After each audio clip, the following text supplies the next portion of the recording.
Hello दोस्तों, हम अपने इस वीडियो में देखेंगे क्या कुछ इडियम्स और फ्रेजेस। तो चलिए स्टार्ट करते हैं। तो सबसे पहला वर्ड हमारा क्या है? ए रेड लेटर डे। ए रेड लेटर डे का अर्थ होता है एन इम्पॉर्टेंट डे। इसका अर्थ होता है एक ऐसा दिन जो हम कभी भूल नहीं सकते। और ये हमारा इडियम हमारा जो है पॉजिटिव सेंस के लिए यूज़ किया जाता है। तो हम इसे क्या बोलेंगे? A red letter day an important day. To smell a rat. To smell a rat क्या होता है? Detect something wrong. To detect something wrong इसका मतलब क्या होता है कि मतलब कुछ गलत महसूस होना।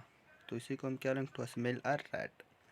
Break the ice. Break the ice का अर्थ क्या होता है? To start conversation. To start conversation मतलब कि क्या? चुप्पी तोड़ना, बात स्टार्ट करना। A dark house. A dark horse. A dark horse क्या होता है? Unexpected winner. इसको हम याद किस तरीक़े से करेंगे? मतलब कोई प्लेयर अगर कोई गेम में बार बार हारता रहे, कोई प्लेयर है जो किसी भी गेम में बार बार हारता रहे और वो अचानक कोई इम्पोर्टेंट गेम में जीत जाए, तो हम उसको क्या बोलेंगे? ए डार्क हॉर्स, अनएक्सपेक्टेड विनर। मतलब एक ऐसा विजेता जिसका कोई कल्पना नहीं करता हो। तो इसके बाद का इडियम क्या? To take to task. To take to task क्या होता है? पनिशमेंट, मतलब किसी को पनिशमेंट देना। नेक्स्ट हमारा क्या है? अंडर ए क्लाउड। अंडर ए क्लाउड का अर्थ होता है क्या? अंडर सस्पिशियस, सस्पिशियन मतलब शक के दायरे में। इसके बाद का जो इडियम हमारा क्या है? Call it a day. Call it a day का अर्थ होता है क्या? To give up the work, मतलब कि काम को समाप्त कर देना। जैसे कि कोई काम हम कर रहे हैं तो हम उसको रोकने के लिए क्या यूज कर सकते हैं? कॉल इट अ डे, मतलब काम को ख़त्म करना। Grease the palm. इसके बाद का इडियम क्या है? ग्रीज द पाम, जिसका अर्थ क्या होता है? ब्राइब, मतलब क्या? घूस देना। ग्रीज द पाम का अर्थ होता है क्या? ब्राइब, घूस देना। इसके बाद का जो इडियम हमारे पास क्या? इन अ नट सेल। इन अ नट सेल क्या होता है? वेरी ब्रीफली, मतलब बहुत ही संक्षिप्त रूप से। इन अ नट सेल इसको हम याद किस तरीक़े से कर सकते हैं?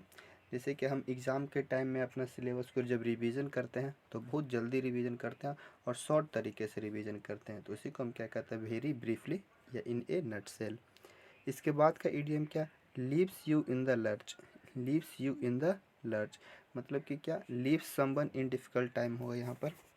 Leave someone in difficult time मतलब किसी को संकट के समय में अकेला छोड़ देना, उसी को हम क्या कहते हैं? Leaves someone in helpless condition. Next देखेंगे क्या हमारा? नेक्स्ट जो है हमारा क्या है? Early words. अर्ली वर्ड्स मतलब क्या? One who reaches before time. One who reaches before time मतलब इसको याद करने के लिए हम ऐसे व्यक्ति से रिलेट कर सकते हैं कि जो अपने टाइम को लेकर हमेशा पंक्चुअल रहता है। कोई भी काम अगर जो हो तो वो समय से पहले ही पहुंच जाता हो, तो उसको हम क्या बोलेंगे? The person is early words. इसके बाद का जो इडियम क्या है? इन डच। इन डच का अर्थ होता है क्या? इन ट्रबल, संकट में होना, इन डच। इसके बाद क्या? In the nick of the time. In the nick of the time मतलब क्या? At the last moment. At the last moment इसको हम याद कैसे कर सकते हैं?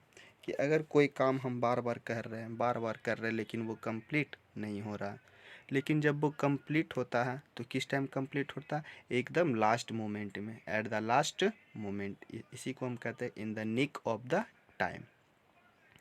इसके बाद का जो इडियम क्या हमारे पास? एक्लिस हिल। क्या है? एक्लिस हिल। एक्लिस हिल क्या होता है? Weak point.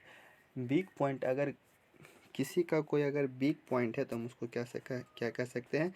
Weak point. जैसे कि हमारे भगवान श्री कृष्ण का जो एक पैर का अंगूठा था जहाँ पर बाण लगने से उनकी मृत्यु हुई थी, तो हम बोल सकते हैं क्या? हमारे भगवान श्री कृष्ण का जो वो अंगूठा था एक्लिस हील था, वो क्या था? वीक पॉइंट था। इसके बाद क्या है? हैंग बाय अ थ्रेड। इसको हम क्या बोलेंगे? A dangerous situation. इस इडियम से हमको पता चल रहा है क्या? हैंग बाय अ थ्रेड मतलब धागे से लटक कर रह जाना। अगर कोई व्यक्ति धागे से लटक रहा है तो वो क्या है? एक डेंजरस सिचुएशन में है। तो इसके बाद का देखते हैं क्या है? In cold blood, in cold blood इसको अर्थ क्या होता है, एक क्रूली एंड डेलिबरेटली मर्डर, मतलब कि जानबूझकर किया गया और बर्बरता से किया गया क्या, मर्डर, उसको हम क्या बोलेंगे, इन कोल्ड ब्लड। वैसे भी इसको कोल्ड ब्लड का मतलब शांत तरीके से, मतलब सोच समझ कर किया गया मर्डर, और बहुत ही बर्बर तरीके से किया गया मर्डर, उसी को हम कहते हैं इन कोल्ड ब्लड। नेक्स्ट हमारा क्या है, बैड ब्लड। बैड ब्लड क्या होता है, हॉस्टिलिटी। हॉस्टिलिटी क्या हो, शत्रुता।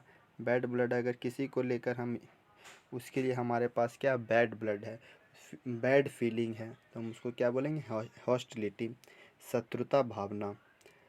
इसके बाद का जो ईडियम है हमारे पास वो क्या है, of and on. Of and on का मतलब क्या होता है, कभी कभार, ओकेजनली, क्या, कभी कभार, ओकेजनली। इसके बाद का जो ईडियम है हमारे पास क्या है, आफ्टर टाइम आफ्टर, मतलब समय समय पर रिपीट होना, इसी को हम क्या कहते हैं, रिपीटली, समय समय पर, इसे हम क्या बोलेंगे, रिपीटली। अब इसके बाद का जो ईडियम है हमारे पास वो क्या है, at one's wit's end. At one's wit's end, इसको हम क्या बोलेंगे, परप्लेक्स्ड, मतलब कन्फ्यूज्ड होना, इसी को हम कहते हैं परप्लेक्स्ड, कन्फ्यूज्ड होना। तो चलिए आगे देखेंगे कुछ नेक्स्ट वीडियो में। Thank you.